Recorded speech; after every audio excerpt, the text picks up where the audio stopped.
UPI transaction अब free नहीं रहेंगे दोस्तों। जी हाँ, सरकार ने परमिशन दे दी है बैंकों को यूपीआई ट्रांजैक्शन पे पैसा वसूल करने की, या यूं कहे कि उन पे चार्जेस लगाने की। दोस्तों, payment and settlement amendment bill कल लोकसभा में पास हो गया है।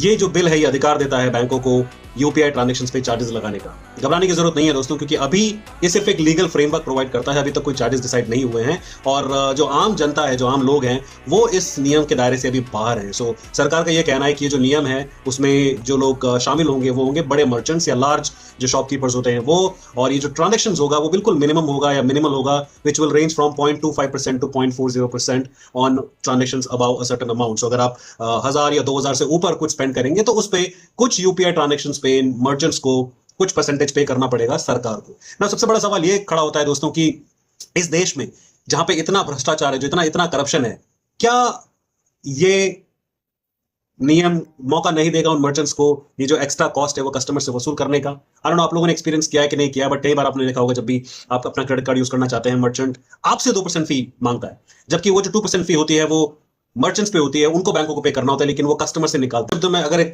उदाहरण के तौर पे मैंने कोई चीज खरीदी 1000 रुपए की, राइट, उस पर 2% का टैक्स देना है मर्चेंट को। जो कस्टमर की लायबिलिटी नहीं है, वो लायबिलिटी है मर्चेंट की सरकार के प्रति। वो क्या करता है, वो जो 2% फी है वो आपसे वसूल करता है। दूसरा बड़ा सवाल यह है कि अगर मर्चेंट को एक्स्ट्रा पेमेंट देनी पड़ेगी यूपीआई पेमेंट्स के लिए, क्या वो यूपीआई पेमेंट लेगा कस्टमर से? तो क्या ये पॉसिबिलिटी नहीं इंक्रीज करेगा कि with this new payment and settlement amendment bill, जो यूपीआई बिल के नाम से फेमस हो रहा है, क्या ये मौका नहीं देगा मर्चेंट्स को कस्टमर्स को एक्सप्लॉइट करने का?